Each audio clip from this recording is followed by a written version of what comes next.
പുതിയ അധ്യയന വർഷാരംഭത്തിന് മുന്നോടിയായി കോതമംഗലത്തെ വിദ്യാഭ്യാസ സ്ഥാപനങ്ങളുടെ ഡ്രൈവർമാർക്കും ഡോർ അറ്റൻഡർമാർക്കുമായി റോഡ് സുരക്ഷാ ബോധവൽക്കരണ സെമിനാർ സംഘടിപ്പിച്ചു. മോട്ടോർ വാഹന വകുപ്പാണ് സെമിനാർ സംഘടിപ്പിച്ചത്. ശനിയാഴ്ച സ്കൂൾ കോളേജ് വാഹനങ്ങളുടെ ഫിറ്റ്നസ് പരിശോധന നടത്തും. വിദ്യാർത്ഥികളുടെ സുരക്ഷയുടെ കാര്യത്തിലും അപകടങ്ങൾ ഒഴിവാക്കുന്നതിനെക്കുറിച്ചുമുള്ള ക്ലാസുകൾ ഉൾപ്പെടുത്തിയാണ് സ്കൂൾ കോളേജ് വാഹനങ്ങളുടെ ഡ്രൈവർമാർക്കും ഡോർ അറ്റൻഡർമാർക്കുമായി ബോധവൽക്കരണ സെമിനാർ സംഘടിപ്പിച്ചത്. കോതമംഗലം ജോയിന്റ് RTO ഓഫീസിന്റെ പരിധിയിലുള്ള 58 വിദ്യാഭ്യാസ സ്ഥാപനങ്ങളിൽ നിന്നുള്ളവരാണ് പങ്കെടുത്തത്. ജോയിന്റ് RTO സലീം വിജയകുമാർ ഉദ്ഘാടനം നിർവഹിച്ചു. Motor vehicle inspector KV Regimon അധ്യക്ഷത വഹിച്ചു. ഡോക്ടർ ബോസ് മാത്യു, ദിനീഷ് കുമാർ, അരുൺ K ശശിധരൻ, അബിൻ ഐസക് എന്നിവർ പ്രസംഗിച്ചു. Motor vehicle inspector NK Deepu, fire force station master Muhammad Ajmal Shah, Sai Anurag, Sudheesh എന്നിവർ ക്ലാസ് എടുത്തു. ഒരു 3-4 ടൈപ്പ് ഫയർ ഉണ്ട്.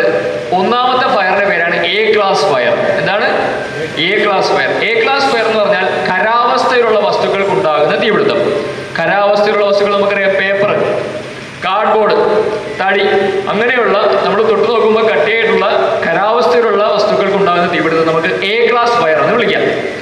ഇനി അടുത്ത ദ്രാവകാവസ്ഥയിലുള്ള ഫയർ. എന്തൊക്കെയാണ് ദ്രാവകാവസ്ഥയിലുള്ള തീ പിടിക്കുന്ന ഫ്ലെയിമുള്ള വസ്തുക്കൾ? ഏതൊക്കെയാണ്? പെട്രോള് ഉറപ്പായിട്ടും, ഡീസല്, മണ്ണെണ്ണ, പിന്നെ എന്തൊക്കെ പറയാം, മറ്റു ഓയിലുകൾ, അങ്ങനെ അല്ലാതെ എഡിബിൾ ഓയിൽ, അങ്ങനെ എഡിബിൾ ഓയിൽ വേറൊരു കാറ്റഗറിയാണ്. അല്ലാതെ പെട്രോളിയം ഉൽപ്പന്നങ്ങളായിട്ടുള്ള ലിക്വിഡായിട്ടുള്ള സബ്സ്റ്റൻസ്, അതിന് തീ പിടിക്കാം. അതിനെ നമുക്ക് B ടൈപ്പ് എന്ന് കാറ്റഗറൈസ് ചെയ്യാം. ഓക്കെ അല്ലേ? Aയും Bയും ആയി. ഇനി C ടൈപ്പ് എന്തായിരിക്കും? ഖരവായി, ദ്രാവകമായി. ഇനി അടുത്ത വാതകം, അതായത് ഗ്യാസ്, LPG ഉണ്ട്. LPG മാത്രമേ ഉള്ളൂ തീ പിടിക്കുന്ന വാതകം അല്ല.